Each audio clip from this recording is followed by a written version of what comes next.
Chicago's Persian heritage crisis refers to a litigious effort to seize invaluable Persian antiquities kept at the University of Chicago by the United States federal courts and numerous other Persian antiquities kept in the Field Museum in Chicago as punitive damages. It has been seen by Iranians as a perceived example for the hostility of United States federal court system toward Iranian people and Persian heritage. Background: in 2003, a group of victims of a September 4, 1997 explosion in Israel won $71 million in a judgment in a U.S. court against Iran for being a state sponsor of terrorism. Hamas had claimed responsibility for the attack, so some American visitors filed a federal lawsuit against Iran and Iranian officials, claiming that Hamas was financed by Iran, making the country legally responsible for their suffering. The case is formally called Jenny Rubin al.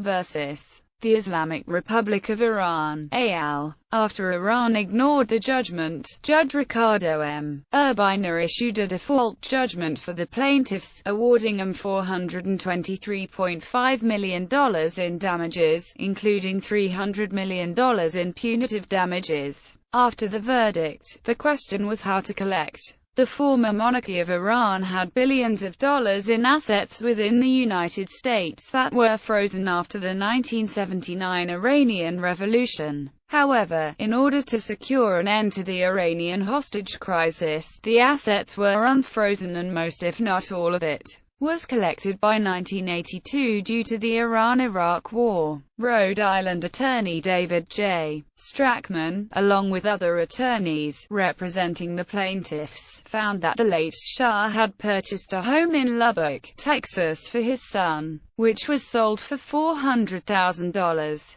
After that, they attempted to go after assets of Iranians who had previously worked for the former monarchy, but the U.S. courts would overturn all their attempts to seize their assets, as they were not found to be liable for the damages. They then went after Iranian-owned objects held by U.S. museums in Illinois, Massachusetts and Michigan. The Oriental Institute and its holdings from Persepolis became a primary target. Strachman said collectors are interested in the antiquities, potentially for tens of millions of dollars. The university had argued sovereign immunity, i.e., under federal law, certain property owned by foreign governments is protected from court judgments. The university was arguing that on Iran's behalf, saying that the Iranians were gun-shy because of bad experiences with the American legal system. The victims characterized the university and other institutions as defending Iran. Ruling: in June 2006, U.S. District Court Judge Blanche M. Manning ruled that only Iran, which has not acknowledged the suit, can claim its own rights.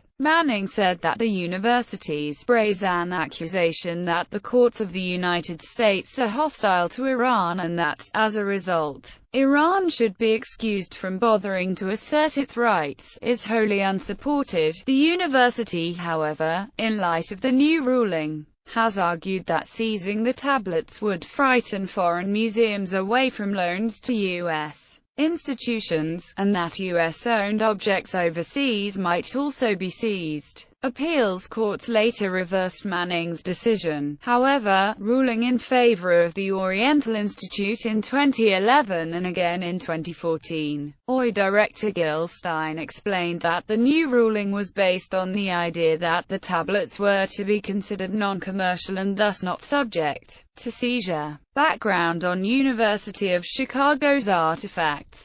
The Achaemenid clay tablets were loaned to the University of Chicago in 1937. They were discovered by archaeologists in 1933 and are legally the property of the National Museum of Iran and the Iran's Cultural Heritage Organization. The artifacts came with the understanding that they would be returned to Iran. The tablets, from Persepolis, the capital of the Persian Empire, date to about 500 BC. The tablets give a view of daily life, with things like daily rations of barley that were given to workers in nearby regions of the empire. These tablets were sent to the capital to keep track of how they were paying workers. Gilstein, director of the Oriental Institute at the University of Chicago, said that details largely concerned food for people on diplomatic or military missions. Each tablet is about half the size of a deck of playing cards and has characters of a dialect of Elamite,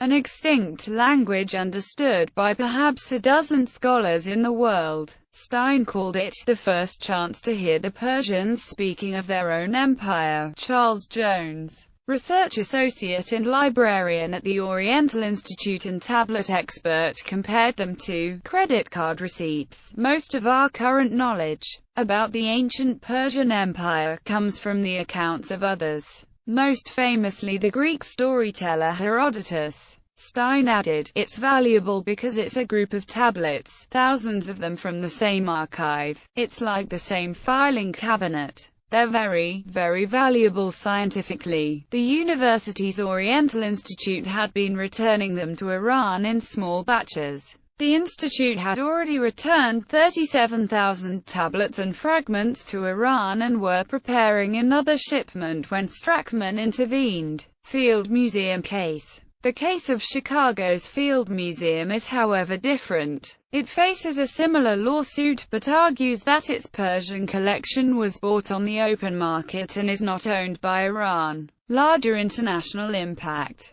According to the UNESCO Convention on the Means of Prohibiting and Preventing the Illicit Import, Export and Transfer of Ownership of Cultural Property, transfer of ownership of any and all Persian antiques is illegal. On July 10, 2006, UNESCO Director General Koichiro Matsuura said the U.S. court decision was illegal. U.S. government positioned the executive branch of the U.S. government, in particular the U.S. State Department, have been supportive of the Iranian government's position in this case, arguing, like the University of Chicago, that the artifacts are protected under the sovereign immunity doctrine. As in several other cases involving U.S. citizens and foreign nations, the United States Department of Justice argued that national interest is better served if such disputes are resolved through diplomatic negotiations, rather than legal suit. Poking fun at the United States government, Manning wrote that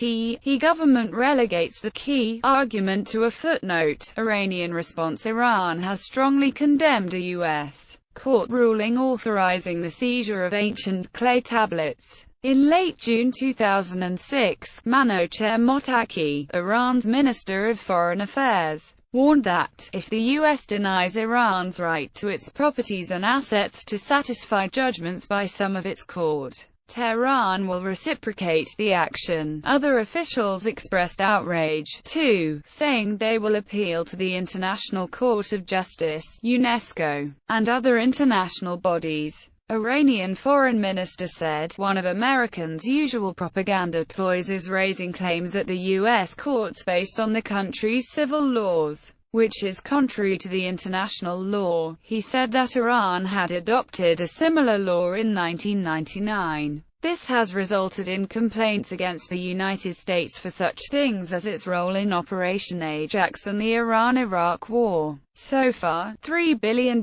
in penalties have been issued against the U.S. government. Mottaki says that Iran would follow up the case with UNESCO. In September 2006, former Iranian President Mohammad Khatami met with Oriental Institute Director Gilstein and U.of.C. Provost Richard Saller to discuss the future of the tablets. Iran has characterized the situation as a U.S.-engineered heist. Khatami argued that the tablets do not belong to governments but to the Iranian nation and the world. Iranian embassies around the world condemned the ruling, which they say violates international norms and regulations. The Iranian embassy in Thailand strongly criticized a U.S. federal court order to auction more than 30,000 clay tablets obtained during excavations in the Persepolis in 1935 and placed in the University of Chicago's museum on loan. The embassy's statement reads,